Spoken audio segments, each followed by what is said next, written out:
जो अरावली दिल्ली के आसपास है वहाँ सारे खनन प्रतिबंधित है, वहाँ किसी प्रकार का कोई नुकसान नहीं होता, पेड़ नहीं कटते हैं।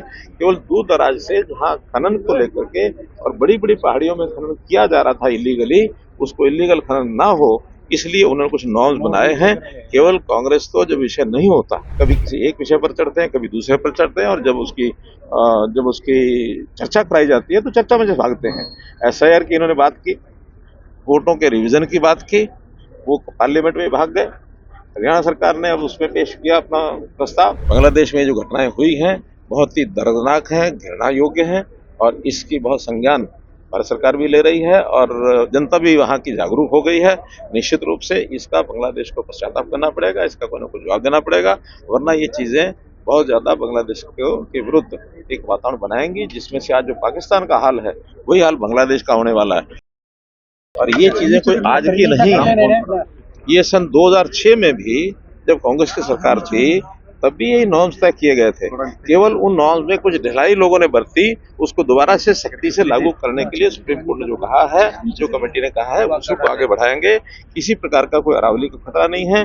जो अरावली दिल्ली के आसपास है वहाँ सारे खनन प्रतिबंधित है, वहाँ किसी प्रकार का कोई नुकसान नहीं होता, पेड़ नहीं कटते हैं। केवल दूर दराज से जहाँ खनन को लेकर के और बड़ी बड़ी पहाड़ियों में खनन किया जा रहा था इलीगली, उसको इलीगल खनन ना हो इसलिए उन्होंने कुछ नॉर्म्स बनाए हैं।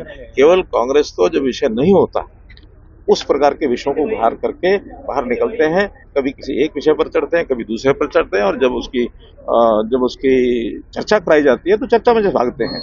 एसआईआर की इन्होंने बात की, वोटों के रिवीजन की बात की, वो पार्लियामेंट में भाग गए। हरियाणा सरकार ने अब उसमें पेश किया अपना प्रस्ताव, उसमें से वो भाग गए। इसलिए जिस विषय पर उनके पास जवाब नहीं होता उसमें भाग जाते हैं, नए नए विषय खड़े करते हैं। जब उसको जवाब देने की बारी आती है उसमें सुनते नहीं, फिर भाग जाते हैं। बांग्लादेश में जो अत्याचार है वो हो रहा है, क्या कर रही है उसको लेके, क्या बांग्लादेश में जो घटनाएं हुई हैं बहुत ही दर्दनाक हैं, घृणा योग्य हैं, और इसकी बहुत संज्ञान भारत सरकार भी ले रही है और जनता भी वहाँ की जागरूक हो गई है। निश्चित रूप से इसका बांग्लादेश को पश्चाताप करना पड़ेगा, इसका कोई ना कोई जवाब देना पड़ेगा, वरना ये चीजें बहुत ज्यादा बांग्लादेश के विरुद्ध एक वातावरण बनाएंगी, जिसमें से आज जो पाकिस्तान का हाल है वही हाल बांग्लादेश का होने वाला है।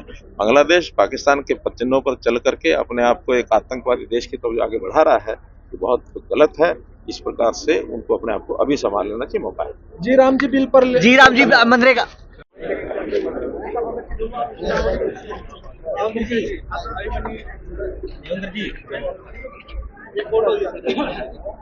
सुनील